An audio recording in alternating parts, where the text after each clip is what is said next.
Ao Senhor Jesus seja a honra, a glória, o louvor, a adoração, a exaltação, o domínio, a majestade pelo século dos séculos.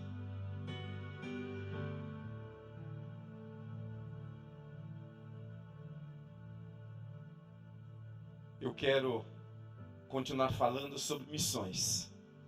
E enquanto o Adriano prepara aqui para mim, eu gostaria de dividir com vocês o testemunho da Bethany, uma jovem que deixou tudo para ir ao campo missionário. Vamos ver, vamos compartilhar esse testemunho que, por certo, vai falar com você, vai mexer com o seu coração também. Enquanto ele se prepara ali, eu quero dizer que nós temos um trabalho missionário no Senegal, na África Oeste. E o nosso missionário ali, ele tem um testemunho bastante interessante. Um dia, ele passava de frente à nossa igreja em Porto Alegre, lá no Rio Grande do Sul. E ele estava totalmente alcoolizado, bêbado ao extremo. E justamente o pastor daquela igreja fazia um convite para que alguém pudesse se dispor a ir à África, a ir ao Senegal. E o pastor fazia o convite dizendo: quem quer ir, quem tem esse desejo, e ninguém se manifestou.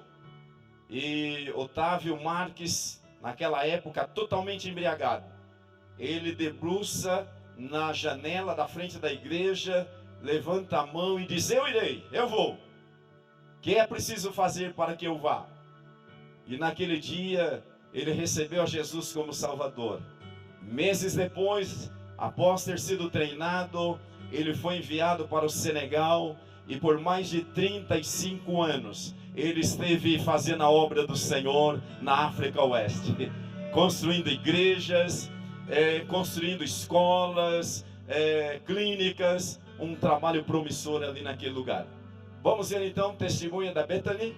Ok. Ele é fiel, ele é o pastor que segura sua ovelha próxima ao seu coração. Ele faz isso e faz muito bem. O amor é incansável, a água é incansável. Estão sempre às margens, procurando uma direção para fluir. Estão sempre procurando, encontrando o seu caminho, e nunca descansam até chegarem ao lugar mais distante e profundo. Desde que eu era pequena, toda vez que a gente via algo sobre missões, eu queria ir. Minha mãe cresceu no campo missionário, meus avós cresceram no campo missionário. Jim Elliot é o primo do meu avô. Meu avô andava pelas selvas com sua bicicleta bem simples. Ele não tinha relógio, então ele pegou emprestado o relógio da Cinderela da minha mãe. Ele ia e pregava e amava as pessoas e compartilhava Cristo com elas. E ele vivia uma grande aventura e ele levava seus filhos e sua família com ele. E eu achava isso tão inspirador e ele fazia tudo isso por Cristo. Ele me ensinou a ser uma parteira e essa é uma função e tanto, a qual você pode estar presente no momento mais importante na vida de uma mulher. O outro é o casamento. E é uma área tão significativa e espiritual também. Deus pode te usar de várias formas para encorajar, amar e ainda falar a essas mulheres que não tem qualquer outra forma de ouvir sobre ele. Definitivamente o mais recompensador é na sala de parto.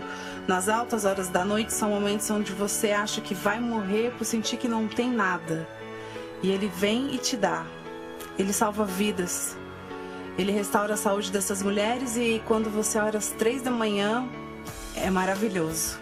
Eu quero trabalhar nos hospitais e amá-las e aprender com elas, viver e ser parte da vida delas. E através disso deixar o meu exemplo ser a luz de Cristo. Eu sei que eu terei que usar véus e sei também que as mulheres são extremamente oprimidas.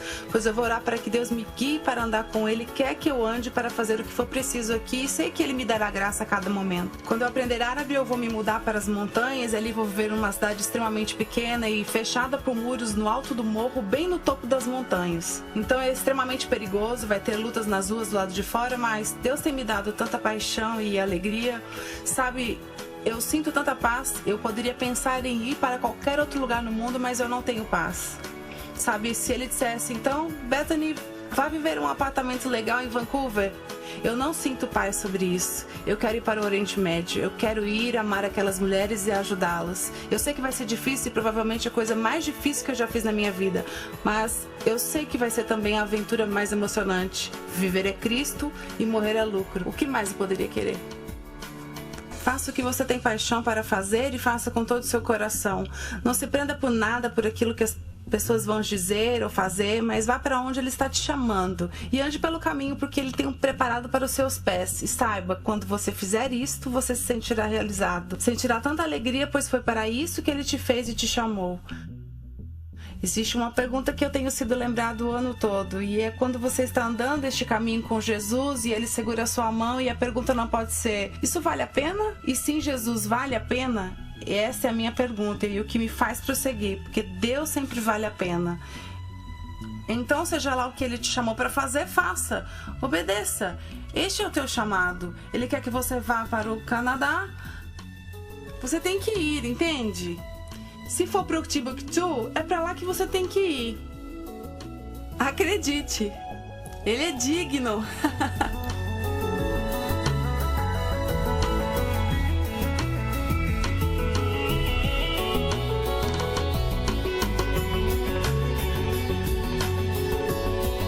Bacana, né? Bom, essa é a experiência da Bethany, num trabalho maravilhoso no Oriente Médio. Vamos então para a palavra de Deus. Hoje eu quero falar um pouquinho sobre Paulo e a obra missionária. Quando nós pensamos em missões, é muito difícil nós desassociarmos Paulo do trabalho missionário. E essa é uma grande realidade. Todos quantos falam sobre missões precisa fazer uma consulta na vida e nos trabalhos do apóstolo Paulo. Pode colocar, por gentileza? Eles precisam conhecer a Deus, e o apóstolo Paulo vai nos ensinar hoje como fazer isso. Como é que Paulo conseguiu tamanha proeza em tão pouco tempo, fazendo um trabalho extraordinário. Poucas pessoas, amados, causaram através de suas vidas um impacto tão grande, tão significativo quanto o apóstolo Paulo. Ao final de sua vida, ele havia espalhado a fé, ele havia espalhado o testemunho cristão em uma região tão grande, em uma época que não tinha os recursos tecnológicos que nós temos hoje, as redes sociais, WhatsApp, internet, avião, trem-bala. Mas Paulo realizou um trabalho muito, muito significativo. E qual é o segredo para isso? Tem algum segredo? Aqui estão com as suas próprias palavras, com as próprias palavras do apóstolo, as chaves para a sua vida ser bem-sucedida, segundo o que vamos observar através da sua história. O que é que Paulo fez? O que é que dava tamanho êxito aos empreendimentos do apóstolo Paulo? Por que ele foi tão feliz? E é sobre isso que eu quero falar com vocês nessa noite.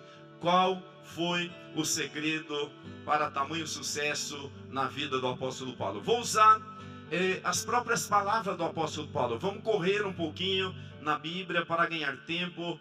Eu já tenho aqui o versículo que vai ser exibido aí, mas você querendo acompanhar o versículo inteiro, você pode fazer aí através da sua Bíblia. Eu estou em alguns momentos parafraseando. Filipenses capítulo 3 e o versículo 14 vai nos mostrar o primeiro passo que Paulo tomou para ter um ministério muito bem sucedido. Ele tinha senso de direção. Ele sabia o que queria. Ele tinha um norte. Ele sabia onde desejava chegar. Paulo não saiu aleatoriamente dizendo: vou, não sei para onde, não sei fazer o que. Paulo tinha senso de direção. Olha o que ele diz: esforço-me para chegar ao fim da corrida e receber o prêmio. Paulo tinha senso de direção. Outra coisa, Paulo tinha entendimento. Filipenses 4:12, aprendi o segredo de estar satisfeito em toda e qualquer situação. Em qualquer circunstância, eu aprendi o segredo de estar satisfeito. Sabe o que é isso? É entendimento, é ter razão, é ter domínio, é saber exatamente o momento em que ele está, o que exige dele, o que precisa ser feito. Entendimento. Primeiro, senso de direção. Em segundo lugar, entendimento. Isso faz toda a diferença na vida de quem quer ser bem-sucedido, em especial na obra de Deus. Terceiro, Paulo era uma pessoa extremamente comprometida. Escutamos repetidas vezes neste seminário essa palavra compromisso, comprometimento. E eu gosto muito disso. Atos capítulo 20, versículo 24. Ele expressa da seguinte maneira: considero a minha vida sem valor para mim, contanto que possa terminar a corrida e completar a obra que o Senhor Jesus me entregou, a obra dele. Mas nós somos essa estrutura executadora, essa estrutura auxiliar que executa a sua obra. Comprometimento. Se não houver comprometimento nosso na obra de Deus, acredite, estaremos fadados ao fracasso. Quando falo de comprometimento, eu me lembro, e talvez você já ouviu inúmeras vezes, a maior referência de ilustração para comprometimento é uma comida típica do Brasil, para que os irmãos chilenos compreendam, que se chama bife a cavalo. Quem já comeu bife a cavalo? É muito bom, né? Bife a cavalo é gostoso. Para que sepam, é um bistec de vacuno, lleva um huevo. Então, el bistec frito com huevo arriba. Um bife a cavalo. Vamos pensar um pouquinho nesse ingrediente, nessa comida bem brasileira. Para comermos um bife a cavalo, nós precisamos do quê? De um ovo. Qual foi o esforço da galinha? Ela botou, eu não sei qual é o sofrimento dela, mas não custou a sua vida. Mas, que mais nós precisamos? Da vaca. A vaca tem que morrer para nós tirarmos o bife. E tem também o cavalo que apenas empresta o seu nome. Então temos a galinha, um pouquinho de esforço, a vaca que deu a sua vida e o cavalo que apenas empresta o seu nome para esse prato que é tão gostoso. Às vezes eu percebo que as pessoas que não têm um comprometimento na obra de Deus são aquelas que mais gostam de estar nas fotos. Se tira uma foto, logo ele está ou ela está. Mas na verdade, se não houver comprometimento, os chilenos dizem meta-te na obra de Deus. Ou seja, se você não estiver envolvido com esse compromisso, você não vai ter o êxito, a vitória que Paulo teve em seu ministério tão profícuo. Então a terceira razão para entendermos o grande sucesso de Paulo na obra de Deus é que ele tinha comprometimento. Quarta coisa, Paulo tinha compaixão. E ele expressa isso em 1 Coríntios 13, versículo 2 e 3. E, novamente, repito, estou parafraseando. Diz assim: eu poderia ter todo o conhecimento. E aí segue o versículo, por um para o outro. E fé para remover montanhas. E poderia dar tudo o que possuo. Mas se não tiver amor, nada disso me seria de proveito. Sabe o que significa isso? Compaixão. Se não tivermos compaixão para realizarmos a obra de Deus, compaixão pelas pessoas, compaixão pelas vidas, nós não vamos ter sucesso no nosso labor. Não vamos conseguir executar aquilo que Deus deseja de cada um de nós. E Paulo deixa isso muito claro em diversas circunstâncias, a compaixão que ele tinha e que ele sentia, que fez dele um grande homem de Deus. Uma quinta situação que fez de Paulo um homem de tanto sucesso é que Paulo tinha uma fé entusiástica. Filipenses 4,13. Tenho forças para todas as coisas, por meio de Cristo, que me reveste com poder. Estou pronto e capacitado para tudo, através dele que me infunde força, o quê? Interior, força lá dentro. Logo, Paulo tinha uma fé entusiástica. Eu gosto muito dessa expressão, gosto muito da palavra entusiasmo. Entusiasmo é a junção de duas palavrinhas, uma do inglês e uma outra do latim. Que significa em inglês dentro, e entusias, Deus. Logo, a palavra entusiasmo quer dizer Deus dentro de si. E era o que Paulo tinha. Paulo tinha um entusiasmo extraordinário, que ia além dos sofrimentos, além das dificuldades, além das dores, além das dificuldades aparentes. Paulo tinha algo extraordinário, uma fé entusiástica em Deus, e acreditava naquilo que ele estava fazendo.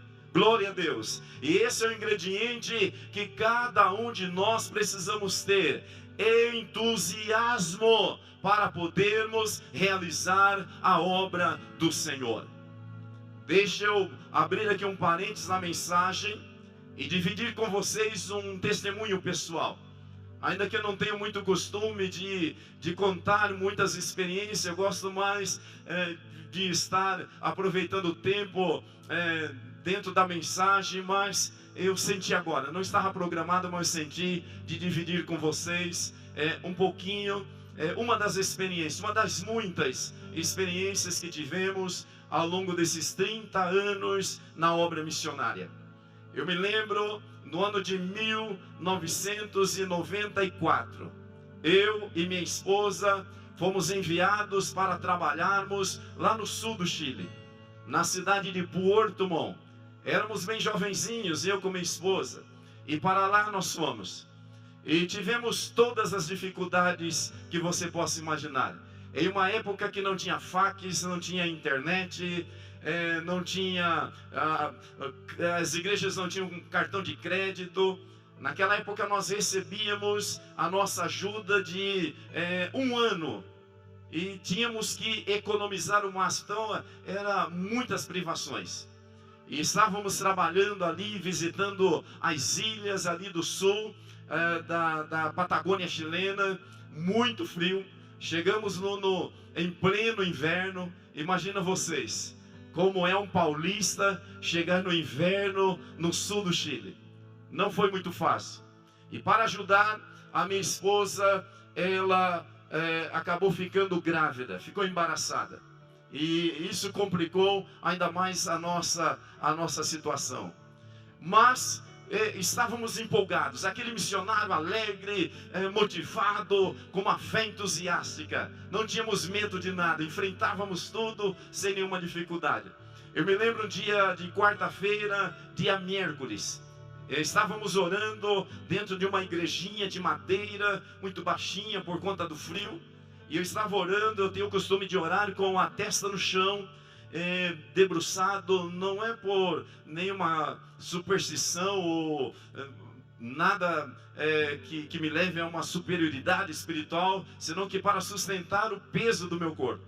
E ali eu estava orando quando uma senhora bateu na minha costa. E ela disse: pastor, por favor, venha na minha casa imediatamente. E eu disse: olha, agora eu não posso, estou orando, ainda tenho mais 1 hora de oração. Por favor, o senhor tem que ir agora, imediatamente. E eu disse: olha, espere um pouco, por favor, terminada a oração, eu vou na sua casa sem nenhum problema. Pastor, poderá ser tarde demais. Eu disse: fica tranquila, o nosso Deus não chega nem antes nem depois, Ele chega na hora exata. Deixa eu orar, daqui a pouco nós vamos. Quando terminamos a oração, eu chamo minha esposa, a minha filha Karen, que era bem pequenininha, e fomos na casa de uma jovem chamada Rosita. Rosita era uma jovem chilena de 18 anos de idade, pastor Clodoaldo. E ela estava, quando chegamos, totalmente paralítica em cima de uma cama. E estava à beira da morte. E a mãe dela dizia: minha filha está morrendo. Além de estar paralítica sobre a cama, ela está morrendo, ela está enferma, gravemente enferma.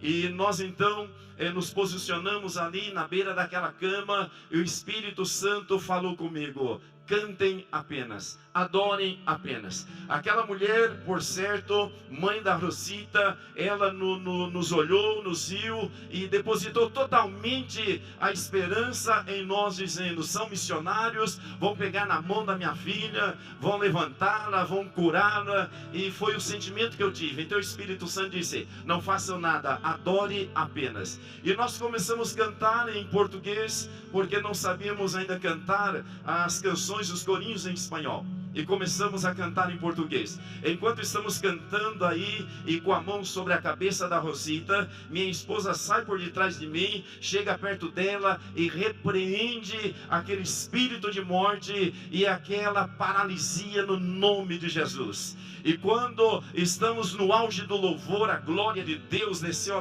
ali naquele lugar. Estávamos falando em línguas estranhas, quando de repente aquela jovem senta na cama, dá um grito dizendo: eu estou sana, eu estou sana. E sentou, e as pessoas começaram a chorar, a mãe dela, o pai dela. Naquele momento, a Rosita, a sua mãe, o seu pai, o pai que estava desviado, a mãe apartada, voltaram para Jesus, e Jesus curou a Rosita.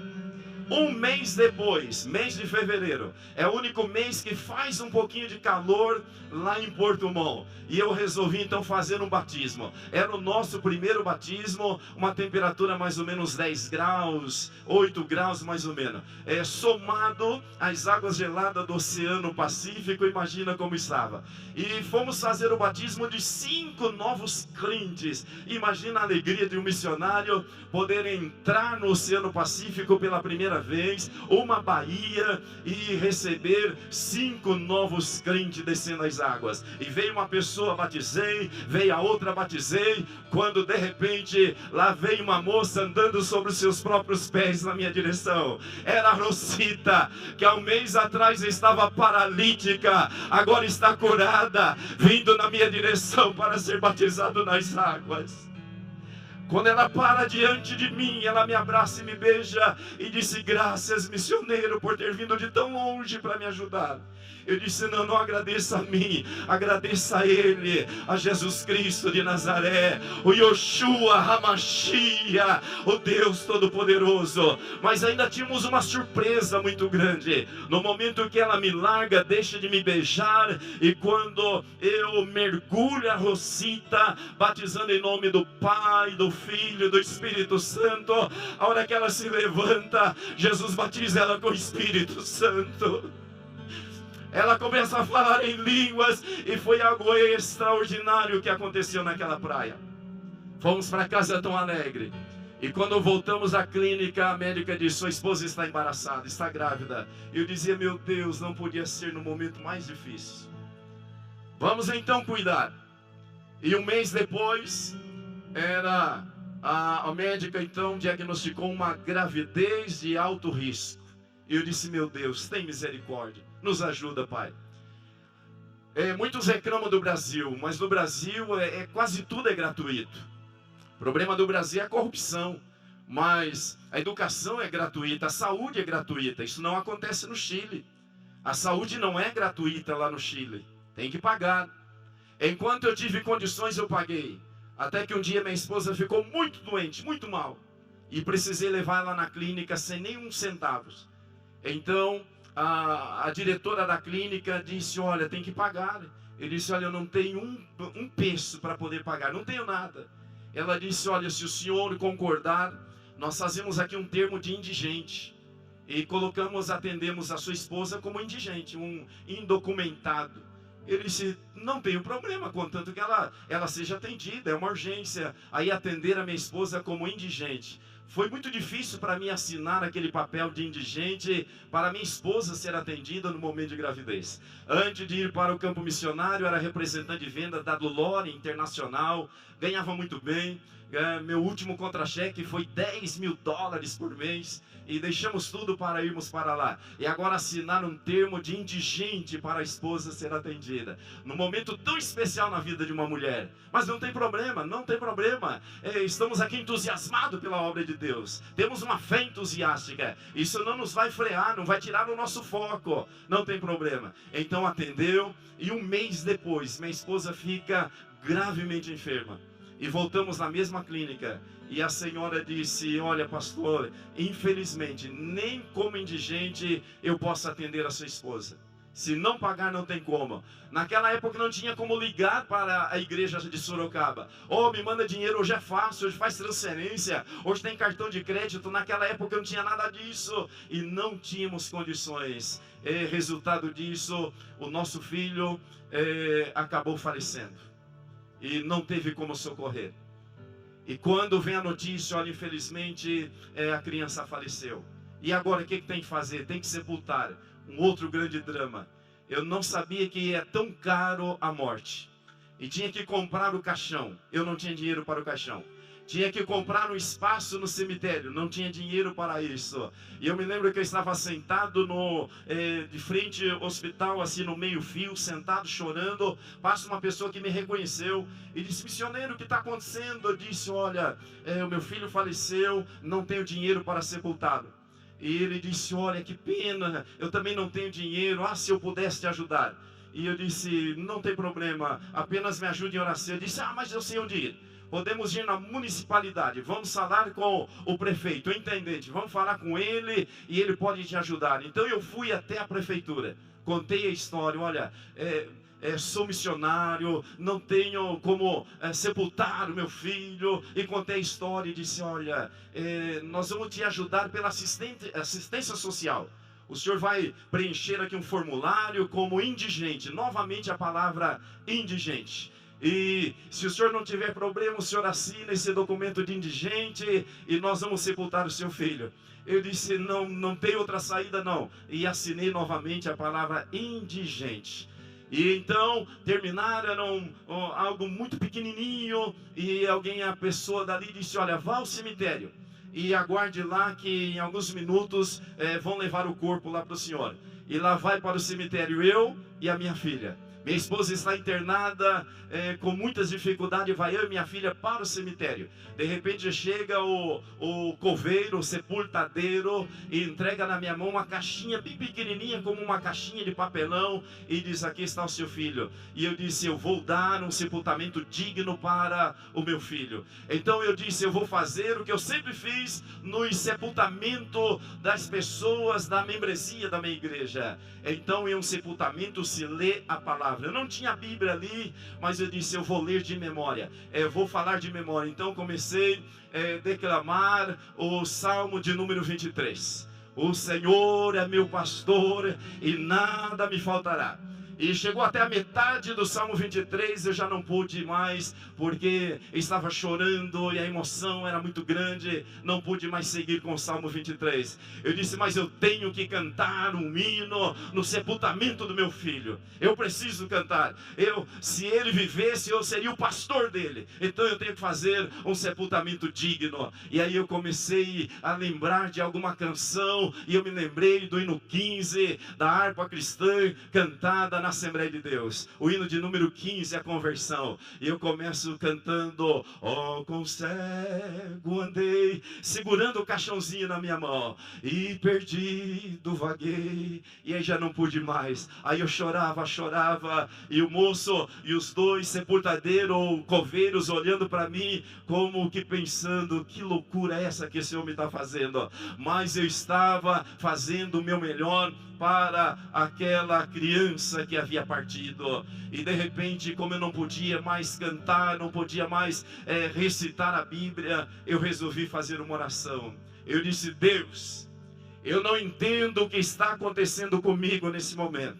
Não estou entendendo absolutamente nada. Eu só peço uma coisa: que esse episódio não tire do meu coração a chamada missionária e o desejo ardente de fazer a tua obra nas nações. É só isso que eu te peço. Entreguei para o moço, ele sepultou e fomos embora para nossa casa. Naquele dia eu entendi o quanto uma fé entusiástica faz toda a diferença nos momentos de adversidade. Os anos se passaram, para quantas outras nações nós estivemos, e isso não nos impediu em absolutamente nada de fazermos a obra de Deus com alegria. Se você conversa com a minha esposa, ela fala de missões chorando. Se você fala com a minha única filha, Karen, que se casou com um argentino, estão na obra de Deus, eles falam de missões com lágrimas, com entusiasmo. Eu quero dizer para você que o nosso Deus nesta noite quer dar a cada um de nós uma fé entusiástica. E no momento das dificuldades, quando passarmos por ela, sairemos muito mais forte do que antes. Por isso que Paulo diz assim: tenho forças para todas as coisas por meio de Cristo que me reveste com poder. Estou pronto e capacitado para tudo através dele que me infunde força interior. Eu gosto muito de falar, pastor Hélio, sobre formação acadêmica, missiológica. Isso é muito bom, mas mais ainda do que essa formação, é essa fé que somente Ele pode dar a nós, pastor Clodoaldo. Levante a sua mão bem alto se você pode. Diga: Senhor, eu preciso disso. Eu preciso desta fé entusiástica. Bendito é o nome de Jesus para todos sempre. A sexta coisa que mostra o motivo porque Paulo foi tão bem sucedido está em 2 Coríntios capítulo 12 e o versículo 15. Ele diz assim: sinto-me feliz por dar tudo o que tenho, como também a mim mesmo, para lhe ser de auxílio. Olha que coisa maravilhosa. Paulo, ele aprendeu a servir os outros. A vida de Paulo era uma vida de serviço, era uma vida serviçal. E ele não investiu no reino de Deus apenas seu conhecimento, apenas a sua boa oratória. Paulo não investiu apenas aquilo que ele havia aprendido, mas Paulo investiu a sua própria vida, o seu próprio corpo. E foi exatamente o que o Senhor Jesus fez. O preço da morte do Senhor não foi apenas morte física, não foi apenas, sofrimento físico. Jesus não sentiu apenas dores físicas, mas ele recebeu também dores emocionais, dores espirituais e dores psicológicas. E Paulo, ele aprendeu a servir os outros. Ontem eu cheguei aqui, sexta-feira, foi ontem isso, não? Sexta-feira. Eu cheguei sexta-feira tão cansado, com o corpo físico extremamente abatido.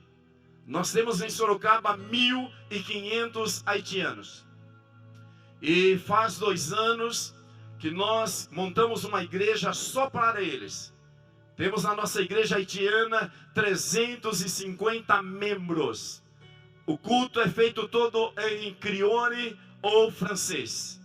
Eles terminam o culto no domingo de manhã e faz uma comida entre eles, é algo maravilhoso. E quinta-feira, quarta-feira teve uma chuva terrível em Sorocaba. E metade da casa dos haitianos, de 14 deles que moram ali no lugar, às vezes tem mais, às vezes tem menos. Você chega de manhã na casa dele, tem 14, à tarde pode ter 20, no outro dia pode ter 5. É assim, é um negócio, é quase que uma república. E a chuva levou metade da casa. E o Espírito Santo disse: agora quero ver se é só palavras ou você vive o que fala. E eu entendi a mensagem. Eu disse: nós vamos reedificar essa casa. Convidei alguns companheiros da minha congregação, abraçaram na hora a causa. Fui em algumas lojas de material de construção. E eu disse: então nós vamos. Então, não apenas com doação, mas fizemos valetas, cavamos buraco para fazer estrutura, coluna. Trabalhei na quinta-feira o dia inteiro e na sexta-feira toda a parte da manhã. Corri em casa, tomei um banho e vim para cá com o físico totalmente abatido, mas com a minha alma regozijante na presença do Senhor. Porque a nossa vida é vida de serviço. Tudo que nós temos está à disposição da obra de Deus. O nosso carro, a nossa casa. Aliás, eu costumo dizer que tudo para nós é para a igreja, é para o reino de Deus. Onde é que estreamos o nosso sapato novo? Na igreja. Onde as mulheres estreiam o vestido novo? No culto. Onde é que estreamos tudo? Na igreja. Na igreja. Tudo que nós temos está reservado, está dedicado ao serviço do Senhor. Paulo nos ensina que ele teve sucesso porque aprendeu a servir os outros. Na obra missionária, meus irmãos, é assim. Nós temos que fazer de tudo. Nós temos que ajudar desde lavar um defunto para sepultá-lo, coisa que missionário tem que fazer. Eu me lembro no campo missionário que um casal nos convidou para sermos padrinho do casamento deles. E eu fui com muita alegria. Quando chegamos ali no cartório, ele disse: pastor, não temos dinheiro para pagar o cartório. Eu disse: o que eu tenho a ver com isso? Se o senhor não pagar, nós não podemos nos casar. Eu disse: mas quanto que é esse negócio? É tanto, era quase a metade do meu salário mensal. Tem problema, pagamos. Aí fomos embora. Disse: pastor, não vai ter nenhum bolo para o nosso casamento? E quando termina o bolo, diz: pastor, quem casa precisa de fogão, precisa de panela. E eu só olhava para minha esposa, e minha esposa dizia: não tem problema, vamos dividir. A minha filha Karen já sabia que ela dificilmente dormia na cama dela, coitadinha. Ela sabia: pai, já sei, tem que sair da minha cama porque tem visita. É, minha filha, é assim mesmo. Então, filho de pastor, filho de missionário, sabe que a cama é só de nome, que é dele ou é dela. É de quem vai lá para se hospedar na casa do pastor, na casa do missionário. Levante a sua mão e diga assim comigo: eu quero servir. Eu quero servir. A minha vida tem que ser vida de serviço. E mais, tem que ser um serviço de excelência. Nunca deve ser o pior. Nunca deve ser com cara fechada. Nunca deve ser a sobra. Mas tem que ser o nosso melhor. Aleluia! Aleluia! Tem que ser o nosso melhor. Tem que ser a melhor comida. Tem que ser a melhor roupa. Se vai dar, tem que ser o melhor. Agora há pouco a irmã disse do louvor. Deus abençoe esse louvor. Ah, se Deus um dia nos desse o presente, pastor, do senhor pregar em Araçoiaba e levar esse grupo de louvor. Seria algo maravilhoso. Até o prefeito vai nesse dia no culto. Bênção de Deus. E ela disse, quando estávamos aplaudindo, ela disse o seguinte: se é para Deus que seja o melhor. E é verdade, mas às vezes é fácil aplaudir. Mas nós temos também, na hora de ofertar, na hora de dar, na hora de socorrer, na hora de entrar em circunstâncias difíceis, temos que fazer o melhor. Quantos dizem amém? Mas uma sexta situação que fez de Paulo um obreiro tão vitorioso, tão de sucesso, é que ele tinha resistência. Diga comigo: resistência. Resistência. Vamos ver o que diz 2 Coríntios 4:9. Vamos ler juntos. 1, 2, 3 já. Sou duramente, me ajudem, de todos os lados, porém estou, mas não sou, mas Deus nunca. Eu posso ser derrubado. Oh, aleluia! Isso aqui é maravilhoso. Paulo tinha resistência. Sou duramente oprimido de todos os lados. Estão me batendo desse lado, batendo desse lado. Bate de cima, bate de baixo. Estou sendo oprimido de todos os lados. Porém, nunca vocês vão me ver frustrados. Aleluia. Nunca me vão ver decaído. De repente eles podem até me derrubar, mas não tem problema não. Eu nunca serei colocado fora de combate. Pastores, vivemos uma geração de crentes dodói. É mais ou menos como aquele menino criado pela avó. Dodóizinho, sensível. Qualquer coisa, está molesto. Qualquer coisa está ofendido. Está deprimido. Vivemos uma geração de crentes deprimidos.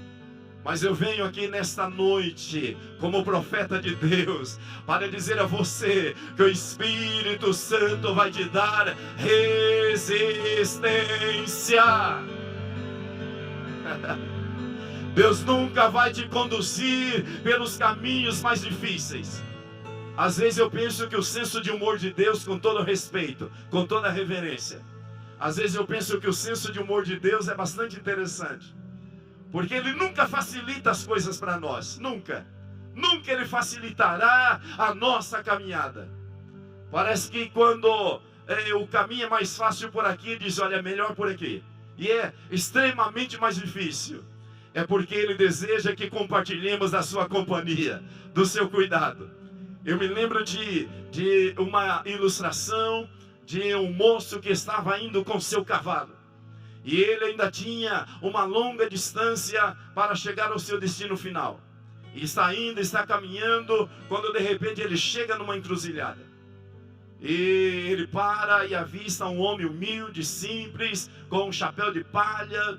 E ele desce do cavalo e diz, Senhor, preciso chegar em tal lugar. Por favor, qual é o caminho mais fácil? E o homem disse, olha, o caminho melhor é esse aqui. Muito obrigado. E ele pega, então ele vai no seu cavalo por aquele caminho indicado por aquele senhor que parecia ser idôneo, que parecia ser uma pessoa séria. E ele percebe que era um caminho extremamente difícil. Em alguns momentos ele tinha que descer do seu cavalo e puxar pelas rédeas. Em algum momento tinha que saltar troncos, passar por dentro de água. E quando ele chega finalmente no seu caminho, lá estava aquele homem deitado em uma rede, descansando tranquilamente. Aí ele olha para aquele homem furioso e diz, ei, como pode isso? Eu perguntei para o Senhor qual era o caminho melhor, o Senhor disse, é o mais fácil, o Senhor disse, esse é o melhor. E eu vejo que o Senhor já está aqui há tempo andando a pé. Ele disse, filho, você não perguntou para mim qual era o mais fácil. Você perguntou qual era o melhor. E eu respondi, esse é o melhor. Eu olhei para o seu cavalo e eu vi que ele estava extremamente esgotado. Se você viesse pelo caminho direto, pelo caminho fácil, você iria exigir tanto do seu cavalo, porque não tem nenhum obstáculo. Certamente ele teria morrido durante o trajeto. Então eu indiquei para você um caminho melhor, porém mais difícil. Que você teria que vir tranquilo, devagar. Você não desceu alguns momentos do seu cavalo? Sim, Senhor. Pois é, eu fiz isso para o seu bem. Quantas vezes Deus também trabalha conosco da mesma maneira. Ele nunca vai facilitar a vida para você, mas Ele tem a sua palavra empregada dizendo, eis que estou convosco todos os dias.